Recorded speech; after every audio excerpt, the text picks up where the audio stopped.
Good morning, y'all. We are back with another edition of DNVR Rams Live. As always, I am your host, Justin Michael. We are going to reflect on 2024 a little bit, relive the best moments, mostly CSU football and CSU men's hoops, as that's the focus of this show. But we're just going to talk about the top 10 moments for CSU in the year 2024. It was a long year when I look back and think about everything that happened, both from CSU standpoint and just in my personal life, which I've talked about a little bit on this show, just a lot going on. Moved a couple of times. I mean, I just bought a house. I mean, it's been a busy, active time. A lot to reflect on. On the beginning here, we are going to give just a brief transfer portal update. There have been some more additions and departures for CSU football since yesterday. Most recently, tight end Vince Brown has announced that he is in the transfer portal, has posted about an offer from James Madison as well. Brown got an extra year of eligibility thanks to that ruling that gave former junior college players that graduated this year an extra year as long as they were, graduating and obviously in good academic standing, which he was. Not shocking that he's ultimately moving on. I don't believe that he would have had the same role in 2025 that he had in 2024. Made some nice plays as the season went on. He's an athletic guy, decent pass catcher. Just really didn't make the type of impact they needed consistently at that position. I do think it'll be Jackson Warren. That's the team's number one tight end in 2025. And also, Vince had a daughter this year.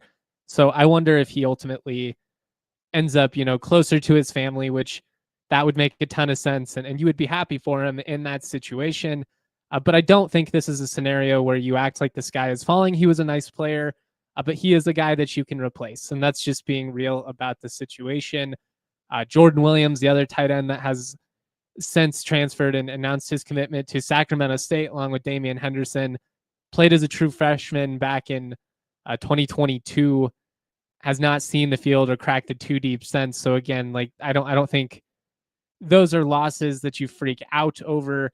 They've lost two tight ends. They've added two tight ends. They brought in Rocky Beers, obviously from FIU, 6'5", 234 pounds, began his career at Air Force, then went to FIU, was seemingly starting to kind of put it together there, scored in back-to-back games going back to the end of the 2023 season. Beginning of 2024, unfortunately got hurt in game one against Indiana after scoring a touchdown.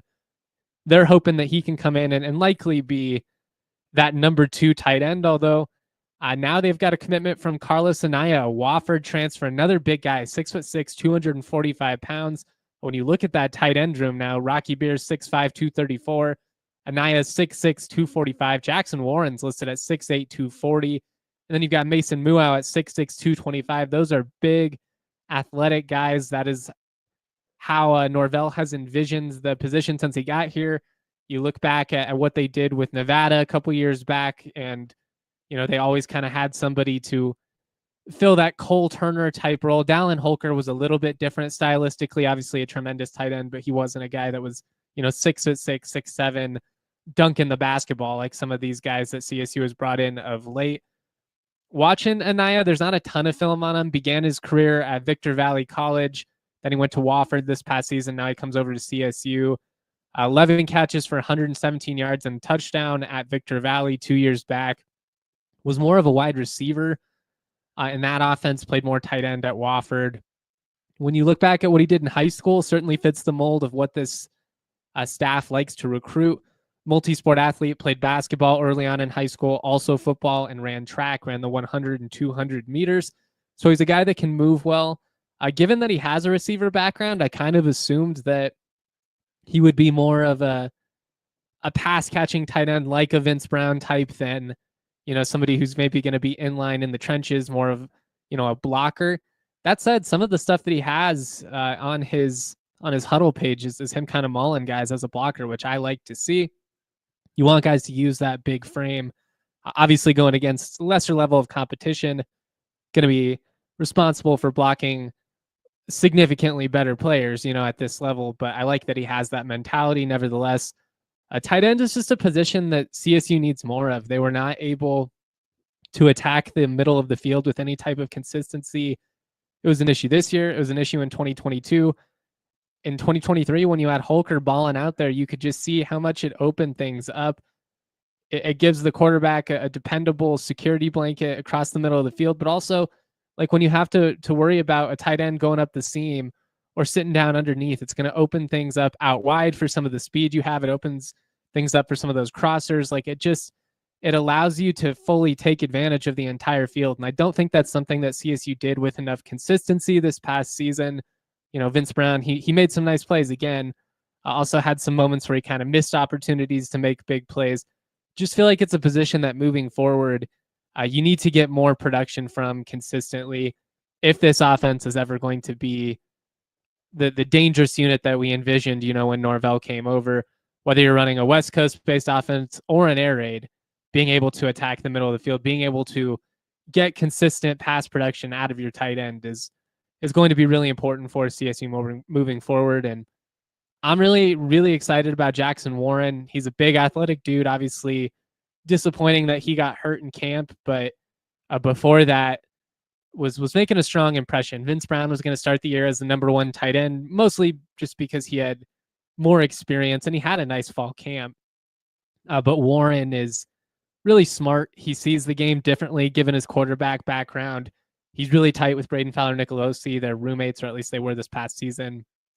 I think that is a 1-2 punch that CSU is going to need to lean on, you know, going into next season. And if he can have the type of success that I think he's capable of, I think it's going to be a big boost for the offense in 2025. I'm going to get into the top 10 moments from 2024 here in just a second. I did see online some discourse between CSU fans about Freddie Banks, who apparently blocked a bunch of CSU fans on his way out. Not shocking to me. He actually had me and Kevin Lytle blocked on Twitter for the last 2 years. Didn't talk to us all year. He wouldn't even talk to Mike Brohard. So he's not big on criticism. So I'm not really surprised. Some of the fans that he blocked were a little surprising to me. Guys like Frank Trimble, like the nicest dudes online. But that's just kind of indicative of how he handles some of that, I guess. I think he needs to have thicker skin. I will say Freddie is a guy who is very bright. I think he has a nice future in coaching, but he's worked at some smaller schools, Montana State, Nevada, where you're not quite under the spotlight. You're not being covered in the same way that you are at the higher levels. And if he is a guy, which I assume he is, that aspires to be a defensive coordinator again, maybe even a head coach someday, you've got to be able to tune out the noise a little bit better and have just a little bit thicker skin. And I would tell that to his face. I'm not, you know, trying to bash the guy on his way out. I think the defense was a big reason why CSU won 8 games this year. And largely the only reason he's gone is because the relationship with him and Norvell. I do think it's something that had to happen, but it's not like I think he's a bad coach or something like that. I just thought it was funny to see. I very intentionally did not talk about that the last couple of years because I don't know. I'm not trying to be that media guy that's like, oh man, look, he blocked me, defensive coordinator. Like, I really didn't care. I just thought it was funny because I think it's pretty well documented that I'm not the most intense critic in the world. I certainly go for accountability, and when something's bad, I'm going to say it's bad, but it's not like after every single loss, I'm getting on the mic screaming to fire everybody or this is a disaster, this, that. And I don't know. I thought it was funny to see how that whole thing played out. Wish him all the best at Wake Forest. Let's move on before I get in trouble. Let's talk about the top 10 moments of 2024. Real quick, though, I do want to shout out some of our incredible partners that make all of this possible, starting with Toyota, who is the official vehicle of CSU Athletics, the official vehicle of DNVR. Trucks have always been a part of Toyota's DNA for generations. Toyota has built durable legends destined for greatness, perfect for Colorado. Whether you're conquering off-road trails or hauling the weight of the world, there's a Toyota truck that's just right for you. Maybe the all-new Tacoma or the iconic Land Cruiser. Toyota has 17 models with available all-wheel drive or four-wheel drive, like the Epic 4Runner. They also offer more low and zero emission vehicles combined than any other automaker to give customers numerous choices to reduce their carbon footprint. 16 hybrid vehicles to choose from, like the Tundra iForce Max hybrid truck, not to be outdone. Toyota SUVs take command on the road and on the trail, so you can explore the road less traveled without sacrificing smooth city rides. And SUVs like the RAV4 and Grand Highlander, Toyota is a proud partner of CSU Athletics, the official vehicle of DNVR. Toyota, let's go places. I also want to talk to you guys about Shady Rays. The future is bright, and you want to get ready with some shades that are up for the task. Our friends at Shady Rays build quality shades that are built to last. They've got you covered with premium polarized shades that won't break the bank. They're an independent sunglasses company offering a world-class product rated 5 stars by over 300,000 people. They've got infinite styles and colors. No matter what you're into, I promise you they've got something for you. I wear Shady Rays while I'm walking the dog. I wear Shady Rays while I'm in the pool, while I'm doing yard work, you name it, they're awesome. And it's really nice to know that if, I'm roughhousing with an indie in the backyard, he knocks them off my face or something like that, I'm good because they've got the best customer insurance policy in the game. Every single pair is backed by lost and broken replacements. Exclusively for our listeners, Shady Rays is giving out the best deal of the season. Head to shadyrays.com. Use that code DNVR for 35% off polarized sunglasses. Try for yourself the shades rated 5 stars by over 300,000 people. Love Shady Rays. I'm about due to get a new pair, I'd say. Get a new pair every couple of years. Like to keep it fresh. They're so affordable and cheap. It's a nice way to keep the style up, Let's get into the top 10 moments of 2024. We do have some questions here in the Toyota chat that we will star and get to at the end. I know my good friend and supporter Evan Holtz in Music wants to know what are the top remaining hopes for the football offseason. I'll get into that at the end. Want to try and stay on track as best as possible given this format. I'm a rambler, guys. It's really easy to get me sidetracked. Aaron does it in the Toyota chat intentionally all the time. But we're going to do our best to keep things on the right path this morning. So at number 10, top 10 moments of 2024 should add some context. There will be some moments from the 2023-2024 hoop season. Obviously, they had to occur after New Year's. It was not the Creighton game, not the CU hoops game in December 2023. Those don't apply. Had to be 2024 onward. I wouldn't think that I would have to clarify that, but you get the semantics police and the mentions and on Twitter, and people love to point out little things like that. So that's where we're at. Number 10, Nique Clifford returns to Colorado State May 30th, 2024. He ultimately tested the NBA draft waters, probably could have gone and still would have got drafted. Might have been a second-round pick, but I do think he gets drafted. Not sure what type of contract he would have been given at that point, whether it be a two-way deal, a G League deal, something like that. Certainly could have gotten a nice paycheck, a nice little payday to transfer up to a high major program. He stayed loyal to the school that allowed him to shine. I know that's a novel concept in 2025. Stay loyal to the program that gives you a big break and allows you to succeed after, playing somewhere where you kind of got lost in the mix. Why would you want to leave a program like that? I don't know. But Nique is just one of my favorite stories. He's such a good kid. And I just really commend his emotional intelligence because it would not have been easy to be in his spot and to go from CU to CSU. All his friends are there. He's been a part of that program. And to do that, he was going to face some backlash, some heat for it, certainly going to alienate him in certain circles. I know a lot of his old teammates in Boulder will support him and love him no matter what, as they should. But, that's not the easiest move. It was a bold decision. He had the relationship with the staff that went back to high school. CSU and CU both recruited him pretty hard, coming out of I think it was the Vanguard school, the prep school he came out of from the Springs. And he came to CSU. He was able to iron out a role, thrive next to Isaiah Stevens and Joel Scott. Just got better and better as the season went on.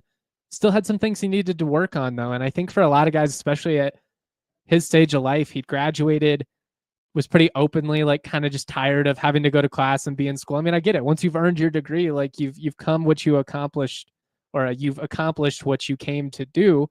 And I just thought it was really mature of him to not only realize if I come back, I can play my way into a better draft position, secure myself a better future. But not only that, not only am I going to play another season of college basketball, I'm going to come back to CSU. They maybe aren't going to be quite as good as they were a season ago, but I'm going to stay with the staff and the program that has put me in a position to flourish. And he's obviously played like an all-conference player this season. Easily one of my favorite stories when it comes to CSU athletics as a whole. Just, Buff turned Ram is obviously a fun storyline on the CSU side, but he's just really easy to root for because of the person that he is. I think he's a great teammate. He's a great leader, and he's just one of the more fun guys to watch. When we're talking about just general hoopers, guys that are fun to watch on the basketball court, maybe not quite as refined as like an Isaiah Stevens or a ceiling quite as high as like David Roddy's, but I put him in that Stanton kid, even Gian Clavel type category. Very different player stylistically than both of those guys, but just highly athletic, probably underrated based on the level of attention they get nationally, and an elite game like highlight producer. Stanton Kidd was a dude that could dunk with the best of them. Nique is definitely up there with the best in-game dunkers that CSU's ever had. When the lights are brightest, those are guys that step up and make big plays. And I'll just forever be thankful that Nique Clifford elected to come to CSU in the first place. And the fact that we've ended up getting 2 full seasons with him is pretty cool. Something that I'll always cherish. At number 9, keeping the list going here, Senior Day win for Isaiah Stevens over Wyoming, March 2nd, 2024. Won that game 70-62. All those wins in hindsight ended up being extremely necessary, given that CSU was the last team in the NCAA tournament field. The committee, they really wanted to leave the Rams out after their struggles in the Mountain West slate. Fortunately, closed the season with wins over Air Force, and then obviously Wyoming at home. Had already lost to Wyoming in Laramie earlier that season in overtime. A heartbreaker. Had a couple of really frustrating losses in Laramie in the Medved era. But I just thought it was really cool for the best player in program history to go out the right way, to beat a rival. That feels fitting. Like him and Roddy beating that EK Maldonado Wyoming team back in the spring of 2022 is one of my favorite memories at Moby Arena. It felt fitting for Zay to beat Wyoming in his last game. Fans in the stands holding up the thank you Zay signs. Like, it was just a really special moment for a player that meant as much to his program as any respective athlete in CSU history. And I mean that. Like, he's up there with the Becky Hammonds, the Bradley Van Pelts, the Fun McGraws of the world. And that was just such a special day. The season had obviously been kind of frustrating over the last 6 weeks or so after such a hot start. There was a lot of frustration in that conference slate.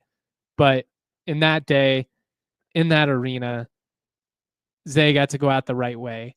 And I just thought that was really cool because it doesn't seemingly happen. Like, how many guys, go out with such a heartbreaking moment to end their careers. And obviously they lost in the NCAA tournament. We didn't think they were going to win it all, but for them to win a couple games in Vegas, we'll obviously talk about the NCAA tournament win down the line here in this list. Really, really cool. But as far as the regular season moments go, I thought that win over Wyoming was really cool. Keeping on hoops, we've had a lot of basketball here at the beginning. I guess you can maybe flip these. I had it 9-8. Maybe it should have gone the other way. I do think that wins over San Diego State just mean a little bit more. It's kind of like beating Boise in football. They are the gold standard as far as Mountain West basketball goes.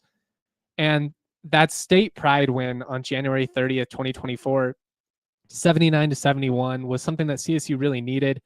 They had lost 4 of 6 coming in. And I believe like the New Mexico loss was in there, frustrating UNLV loss. There were just some really difficult moments after, being in the top 20 earlier in the season at one point. Like, I don't know. I felt like that win over San Diego State was huge. I always value it so much more than like beating Nevada or Boise State or something like that. And I thought it was the highest quality game that we saw in Moby last year from CSU. Nique and Zay each scored 20 apiece. Joel Scott had 15. Like that, the Nevada game, Virginia, I felt like that was the best we saw CSU's trio. And again, like games against San Diego State, they count for a little bit more to me. Typically due to the orange out, it was actually state pride uniforms that day. But I love beating them. I love seeing the show flip out on Twitter. I love watching Ziegler lose his mind over every little no call, and Moby, God, they whine about having to come to Fort Collins and Laramie. But big win over San Diego State. I have that in my top 10. Number 7, we're going to football for the first time. Comeback win over Utah State on Senior Day. That was November 29th, 2024. 42-37 win. You're trailing 30-17 going into the fourth quarter. Ultimately outscore them 29-7 in the fourth. Scored 29 straight at one point. Gave up the late touchdown. And then still had to survive a Hail Mary after they recovered the onside kick. But second time in 2 years that CSU was able to overcome a fourth quarter deficit of 17 points. Also did that in the Boise State comeback. Both big conference wins, snapped a 5-game losing streak to Utah State, and gave them a little bit of payback. Jack Howell actually joked about that post game when I asked him, did it feel kind of good to get them back after losing to Utah State in some weird ways? And he just shook his head and laughed and was like, yeah, they had that coming for sure. Because you think back to all the just really weird moments against Utah State over the year. There's the Hail Mary, what was that, like 2019 Bobo's last year, where you think that Preston Williams catches the Hail Mary from Colin Hill. Turns out it's illegal touching. They lose that game. There's a special teams debacle under Adazio. Even the homecoming game in 2022 where Clay Millen was out, Giles Pooler starts it. Torrey Horton dropped a ball that he never drops. Like, it was just a really weird stretch of games against Utah State. And it kind of feels like that game is a budding rivalry. Like, it feels like Utah State may be a natural replacement for maybe like an Air Force or something like that, as far as the regional conference rival dynamic goes in the Pac-12. The games have been competitive going back to when they joined the Mountain West. I mean, even 2012 through 2014 in the height of CSU, like those Utah State teams were 8 to 10 win teams. Always kind of feels like it's a crazy competitive game against them. And that comeback on Senior Day was huge. We at least got to have that moment. You closed the regular season 6-1 at home, coming off of the letdown against Fresno State and sandwiched in between a really disappointing bowl showing, at least at home on Senior Day. For guys like Chase Wilson, Jack Howell, Henry Blackburn, I talked about Isaiah Stevens getting to go out the right way. I'm glad that some of these guys that have been through the ringer with the Rams were ultimately able to go out the right way at home as well. It's a small thing, but it just felt like for years and years, Senior Day ended up being such a letdown, with the peak of that being the Adazio disaster against Nevada. I mean, that was just embarrassing. The McBrides going out that way is one of the more shameful things that has happened. At least it got the dude fired, though. So, they say it's always darkest before the dawn, and it was in that instance. Number 6, I went back and forth on whether to include this one or not because of how much the game was a stinker. The bowl experience in Arizona is how I phrased it. The game, it was a disaster. You could say the same thing about the Rocky Mountain Showdown. I didn't put it in my top 10. If it would have even been a remotely competitive game, just given that it was the first one in Fort Collins since 96, it probably would have made it. It was rough. Out of those two, I went with the bowl experience in Arizona because I thought it was inspiring to see the amount of CSU fans that showed up in forces in Arizona. I thought it was a glimpse into what this program can be. Obviously, everybody is just starving to support a winning program and to see CSU go to the next level. It didn't end up happening, but it was an awesome experience. Great weather, great city, just a really fun bowl experience altogether. And there aren't that many of them these days. There just aren't that many good bowl processes anymore. And I thought between the sponsor, the city, just the entire thing, it was really, really cool. The Arizona Bowl was a lot of fun. It would be my preferred bowl destination most years, especially if Snoop Dogg is going to remain the sponsor. It was just a great vibe. Everybody had a really good time, the pep rally and all that. And wish the game would have gotten a little bit better, but it was nice to have finally gotten back to the bowl game for first time since 2017. Hopefully it's not the same type of gap between the next one. We'll see. All right, I'm going to give you the top 5 in just a second. I do want to shout out two more partners, I should say. including one that I'm repping right now, and that's my friends over at Breckenridge Brewery.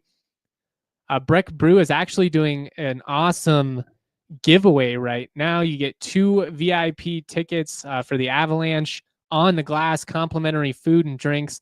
It's for March 28th against St. Louis. Go to breckbrew.com/ice deck. That's breckbrew.com/ice deck to enter. You can also find the link in the show notes. Also, check out Breck Brew's new West Coast style IPA Ridge Runner. This double dry hop brew is inspired by the untamed beauty of Colorado's trails and creates notes of bright citrus and pine. Breckenridge Brewery is the official craft beer of DNVR. Breck Brew is a beer for any occasion. There's no better way to watch a game than having some ice cold Breck Brew. They've been doing it for over 33 years, and it comes down to their love and passion for making good beer. Check out the Breck Beer locator at breckbrew.com. Find a brew near you. I also want to shout out Saturday Neon, and I'm actually hoping to get my awesome sign up that they hooked me up with. It was right before I moved, so it was unfortunate I couldn't put it up at my old place. But what Saturday Neon does is they make officially licensed collegiate logo LED neon signs that are perfect for the home, the office, the bar, you name it, they've got it. Check out their new Essentials collection featuring almost 50 of the biggest schools across the country, and they're only $75. The big initial signs that they released a couple years ago, like we have in the bar, they are awesome. They're also kind of a beast. They're not really approachable for like the everyday guy. These signs, they're a lot easier. They're super easy to install using the provided hardware, or you can just use command strips. Like they're not heavy. I got one right here. I mean, look at this bad boy. Thing's awesome. I cannot wait to get it hooked up. Going to take mine to the next level. Use the code DNVR for 10% off your order at SaturdayNeon.com.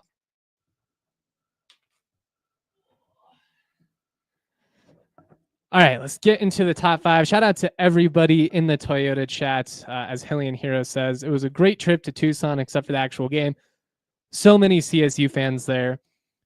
It really felt like it was a small glimpse into the future of this program, and that's why winning that game, I just thought would have created so much excitement moving forward, so much positive energy, and instead so much goodwill went out the window with the way that the game played out.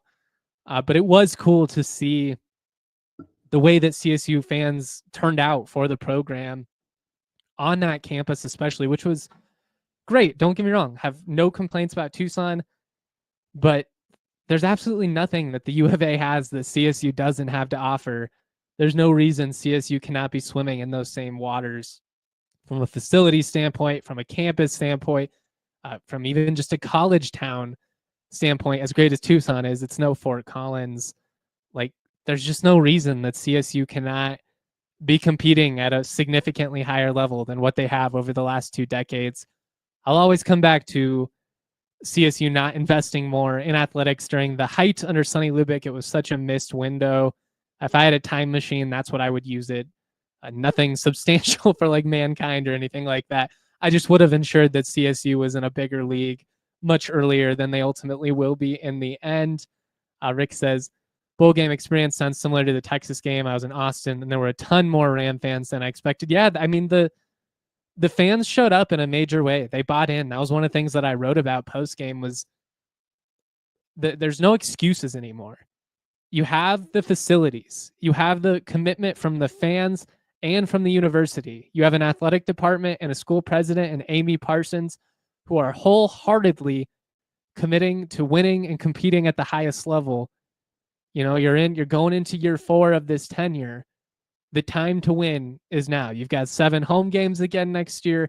You're not going to be playing a team that's on par with like a Texas. I think Washington will be better than what they were this year. Who knows with Washington State coming to Fort Collins, what they're going to look like. But you don't play CU. You don't play Texas. Like, you got to take advantage of the schedule. You got to take advantage of the talent that you're going to have. I mean, you got a quarterback coming back. You got Lewis Brown coming back into the mix. The running backs, there's talent on this team. And they need to capitalize next year. They can't just knock on the door like they did in 2024. They got to kick that fucking thing down in 2025. Getting back on track, going back to the top 10 moments of the 2024 year for CSU. At number 5, we have got the win over number 23 Nevada in the Mountain West Tournament. ultimately what got CSU in the end. I think New Mexico winning it all helps too. If CSU had lost to New Mexico and then New Mexico lost in the title game, I wonder if they held that against CSU. Kind of seemed like they were really hoping to poke any holes in the Mountain West that they could, sending both Boise and CSU to Dayton. But that win over number 23 Nevada was great. On so many levels, you got big-time performances from all your best players. Nique Clifford, 14 points, 10 rebounds, 6 assists, flirted with a triple-double. He had 3 blocks as well. Stevens, 15 and 7. Jalen Lake had 16 off the bench, hit 3 threes. And they held Jared Lucas to 2 of 7 from three-point range. He still had 18 points. He was a good player. But kind of felt like they got a little bit of revenge for that fluky loss against Nevada at Moby, where Lucas banks in the shot from half court, and just, I don't know. I love the Mountain West tournament experience. I understand that those atmospheres aren't quite as intense as like a big time home game because, you know, we only got a couple thousand people in the arena. But I'm a big college basketball guy. I love it. And I love the Mountain West tournament. And that was just a really cool win for Zay, for Nique. And in a moment with their backs against the wall, they really stepped up and got it done. It just would have been such a shame if that team ended up missing the dance altogether after having such an incredible November and December. They found a way to get it done. They won some big games late, and that was a really fun experience out in Vegas. Number 4, we're going back to football, beating Air Force in Colorado Springs for the first time since 2002. The Falcons went 4-1 after this game. It kind of feels like the fourth quarter against CSU is when they turned a corner as a program, and I'd been a little bit worried about that going into the game. It just felt inevitable. Like Air Force struggles all September, all of or most of October, only to figure it out just in time to beat CSU like they always do. The Rams had to hang on. Obviously, they went up 21-0, gave up 13 in the fourth quarter, held on for that 21-13 win. It was the type of game that for years and years CSU had failed to pull off. And I understand that Air Force team was nothing special. They were definitely not as good as we had seen the last couple of years. They were just a really young team on both sides of the football. But I have the utmost respect for Troy Calhoun. And that's a place where a lot of really good football teams have gone to lose over the years. I mean, I think back to 2014 and 2016, both really good CSU teams. Both, you know, ended up losing heartbreaking type games. The 2016 game was a shootout, but it was weird because you had it's like they didn't call targeting, or they called targeting, but they didn't call a personal foul on this hit on Nick Stevens, where it very clearly was targeting. They go back, they overrule it, then there's no foul altogether. He basically got knocked out in the process. That place has been a hellhole for CSU my entire life, and winning there was a big step in the right direction. Number 3, winning the border war. They finally won some trophy games, but winning this game at home was a lot of fun. They probably should have won it by more than they did. That Wyoming team was not very good offensively in that matchup. Played hard defensively, really did a good job of kind of limiting the impact on the ground. Avery Morrow had some success early on. Then they kind of shut the ground game down for much of that matchup. CSU pulls out the trick play. Dane Olson connects with BFN for the Philly special touchdown. That was cool. 53-yard bomb to walk on Tommy Maher after he had fumbled at the goal line earlier in the game. Great redemption moment. Just a really fun moment. And I mean, that was the first time CSU had beat a rival with fans in the stands since 2015, almost a decade. That 2020 win over Wyoming was cool for guys like Trey and Toby. I'm glad they didn't go 0-for against Wyoming and all their rivals, but it was just kind of hollow. It was not the same. And to be on that Wyoming sideline when the players run over and they pick it up, it was just, it gives me goosebumps, man. That's what college sports are all about. It was awesome to see the passion, the excitement from the fans. And I hope we get to see a whole lot more of that in the future. And it's not a situation where it's like, thank God we finally won one. I'd like it to be more like when Sonny was around and the standard was winning the Bronze Boot. The standard was beating teams like Wyoming. And you were hoping to punch up and beat, you know, some of the power programs on top of that. Not like, oh man, hopefully we can sneak out 7 wins. Just a completely different level of expectation. So hoping they kind of get towards that territory next year. Number 2, beating Virginia in the NCAA tournament. March 19th, 2024. Easily the most fun experience I had from a coverage standpoint. Everybody was bummed that CSU had to go to Dayton. And if you also went to Vegas, you were exhausted. I think I got home Sunday afternoon after the Mountain West tournament, or maybe it was Saturday afternoon, and I was back in the airport Monday leaving for Dayton. Like, it was such a quick turnaround. It was really hard on the players, and I think they ran out of gas. That's basically why they played the way they did against Texas. This was everything they had left after a really long season. They put it all out on the floor. Ultimately ended up being Tony Bennett's last game in his career, which I did not expect for the legendary coach. Just a really fun process. Nique was awesome in that game. Him and Joel Scott both had double doubles, combined for 40 and 21. Just a really dominant showing on national TV. And it was fun to be on the other side of that for once. How much have we talked about CSU not being able to show up when the lights are brightest, the bowl games, big rivalry games, in a standalone game on national TV to kick off the NCAA tournament? And I know some people try and poo-poo the first four, but it counts as an NCAA tournament win. It was awesome. And it was awesome to beat a program like Virginia, a national championship winning program under Tony Bennett within the last decade. You know, it wasn't some meh win they had over some crappy, 10th best school in a high major league that, hardly ever gets there. It was against a real legitimate program. And I just thought that was so big for CSU's brand. I thought that whole process was so fun, even though it was chaotic and exhausting. And Dayton was really cool. I think their arena gives a nice little footprint for what CSU could be with some modernization. I think ultimately you expand Moby at some point. You add some like luxury boxes. You modernize it a little bit and bring a little bit more energy to it. And then all of a sudden you're cooking with some real gas, because Moby's got a great vibe and a great atmosphere. It just needs to be modernized. We got one from Matt here that I did not have on my list, which was a great answer and probably an oversight on my part. Torrey Horton returning a punt for a touchdown on Ag Day. They're obviously honoring Lieutenant Colonel John Mosley that day. That was pretty special, and I'm with you. That should have been a top 10 moment. That's a miss on my part. But my number one, September 12th, 2024, CSU announces the move to the Pac-12. The most excited I've been about a CSU news announcement since probably like Jim McElwain being hired. I was so stoked when they brought over Mac post Bama, just won a national championship. It signaled a new shift, which is how I felt when they brought in Mac too, but it signaled the shift of a new era, and bold new strategy. Obviously, we're swinging so much more aggressively under Parsons and Weber. I don't know how all of this is going to play out. I don't know what the Pac-12 is ultimately going to be in the grand scheme of things 10 years from now. I think it's very clearly going to be the next best league, whether it's P4, P5, however you want to distinguish them. I think that's a bit irrelevant, because I think the gap between the SEC and the Big Ten and everybody else is so significant at this point. Everybody else is just kind of semantics, but it gives you the best possible position to remain relevant in this ever-changing landscape of college athletics. And it gives you hope, which is really all you can ask for. For most programs across the country, the expectation going into the year is not, we're going to win the national championship.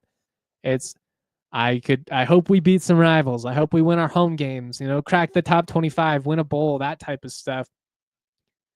But you want to do it at the highest level possible. And it felt like for the first time in a while, we had tangible proof that CSU was going up to the plate and they were going to take a cut. They weren't just going to go up there and watch 3 strikes get thrown past, shrug at the coach. Oh, well, what are we going to do?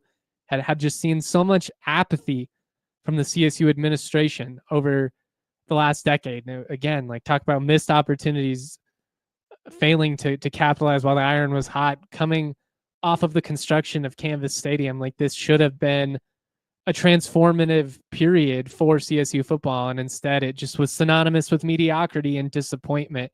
And for the first time in a long time, when that news came out, I had that feeling again of like 2014, 2015, where maybe this can be different. Maybe this maybe this team really can swim in some deeper waters. And I'm just excited. I'm still excited. I know there's still a lot of question marks about what is this all going to look like? Who are the remaining members going to be? Is it going to be, an 8-team football league, a 9-team football league? Do they get Memphis? Do they not? Do they bring over Texas State? We shall see. Watching that basketball game though against San Jose State the other day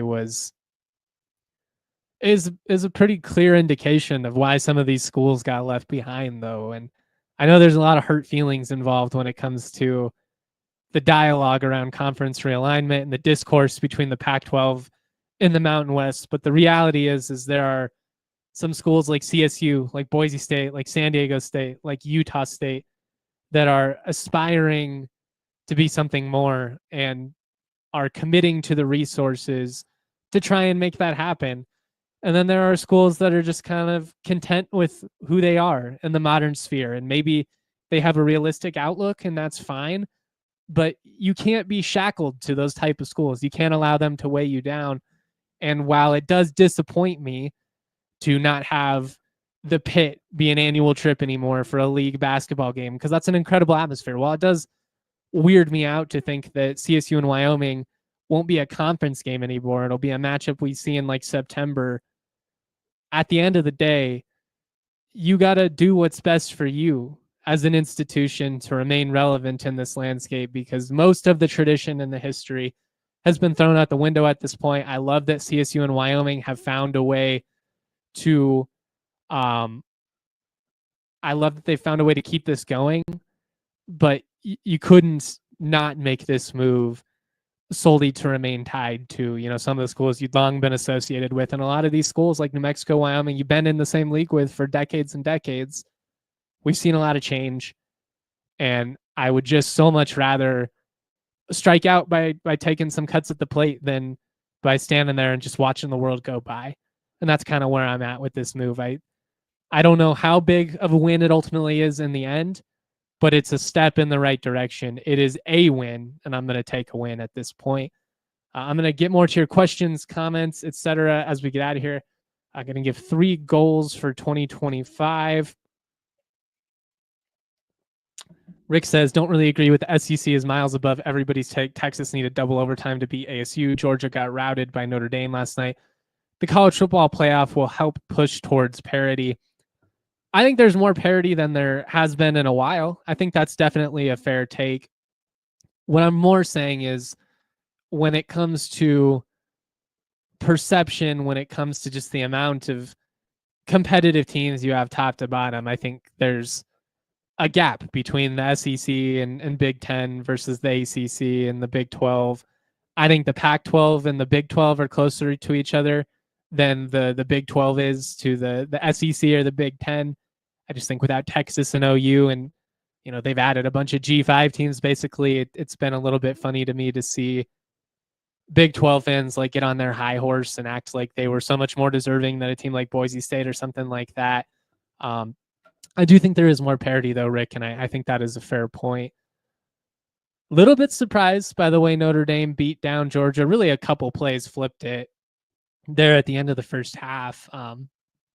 Notre Dame has the guys in the trenches. That's the biggest difference. And quarterback, there's not really an elite quarterback in this college football playoff field that you feel like that guy solely is going to elevate his team above the rest of the field. I think Will Howard is playing the best football of his career, and he has the most talent around him. I mean, you look at those running backs and wide receivers that Ohio State has. Jeremiah Smith is just a freak. I mean, it's absurd. Maybe Penn State at this point, Drew Aller, he might be the best quarterback in the field. And like, he's a guy that I've always been kind of hit or miss on. Feels like a Joe Flacco type where it's like his ceiling for small stretches is pretty high. Not really sure what his floor is, but I'm not sure it matters what your floor is in these settings either. You just kind of got to get hot at the right time. I don't know. That's where I'm at the college football playoff. Before we get out of here, I did want to give my top 3 goals for 2025. If you have more questions, comments, send them my way, and I'll get to as many as I can after this. My number 1 goal for CSU football is to retain the bronze boot. You go up to Laramie last ever Mountain West version of this game. You know how much Wyoming is going to want to win it. They're going to drum it up all week. You know, they're leaving us. We hate them so much. You got to bring that bronze boot back to Fort Collins. I do not want to see Wyoming running over to CSU sideline and bringing it back. Number 2, I want to see you at least make the Mountain West championship game for the first time. Sure, you want to win it. They've never even made the title game since it was introduced in, I think, 2013 or 2014, whatever it was. At least make the title game. Like, you haven't won the league since 2002. It'd be kind of funny if in the last year ever they finally break through and win it, and then you leave the Mountain West. I'd be cool with that, especially because you're one of the founding members of the conference. But just make the title game, please. Break through, like, get to that next level. I want to see them go undefeated at home. You got 7 home games. It's a tall task, and the schedule's got some tough games. I mean, you got UNC should be a win. UTSA should be a win. Who knows with Washington State? That's a big question mark in this one. Air Force, Fresno, UNLV, and Hawaii. I mean, those could all be fairly competitive league games, but want to talk about taking things to the next level, being able to run the table at home with that schedule. That would be a big win, and again, just another indication that you're going to the next level, which is what you ultimately need to do as a program. I'm just kind of tired of taking a couple steps forward and then a couple steps back. I just want to see the ascension continue. They took a major step in the right direction, but can you get a double-digit win season next year with the talent you have back, with the schedule you have? I don't think that's like too lofty of an expectation, although we will see what happens with the offensive and defensive lines, because I think CSU still needs to add some depth to both of those areas, which kind of gets me to a question that we had starred from earlier in the day from Evan. What are your top remaining hopes for the football offseason? I want to sign one more, if not 2 more starters for the offensive line. I think you need at least one guy for the interior, a center potentially.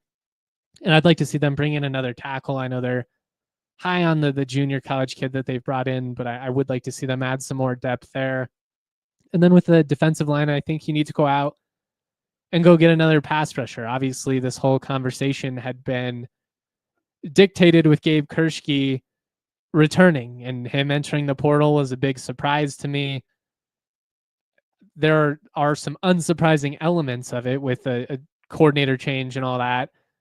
But I mean, I'd really assume that after a breakout year, kind of finding his groove in Fort Collins, he would be back next season. That is not going to be the case. I think you need to go get more depth there. Aaron wants to know, do we sign a quarterback this offseason? It's possible, especially after the spring window, if you ultimately, lose a guy like Darius Curry or Jackson Brousseau, which could be a possibility if there's seemingly no open competition. Like if you're Brousseau at that point, you don't even get an opportunity to play your way onto the field. You're probably looking around like, do I really want to stick around? Curry, I could still see maybe sticking around for one more year after that and hoping he wins the job after that. But they didn't sign a quarterback this cycle, so it's possible. It is something that Norvell mentioned during the early period. I don't think it's their biggest emphasis, because I do think they're going to roll with Braden, give him every opportunity to kind of try and build off of what he's shown these last couple of years. They obviously spent quite a bit of money to keep him in Fort Collins. I don't think you give a guy 6 figures like that if he's not going to be your starting quarterback. I argued after the bowl game there should just be open competition across the board. I just think fundamentally as a program you need to have it. You've never really had a true quarterback competition since Norvell has been in Fort Collins. For the first 2 years, it was just assumed that it would be Clay Millen. I think they had some doubts about him going into the fall of 2023, and that's kind of why Braden was able to get that early shot. They didn't have the longest leash with him, but I mean, he was the guy all throughout spring and camp. And then ever since Braden has taken over, it's always been his gig. And I think having someone there to push him is good for him and his growth, but also just good for the program. And we'll see.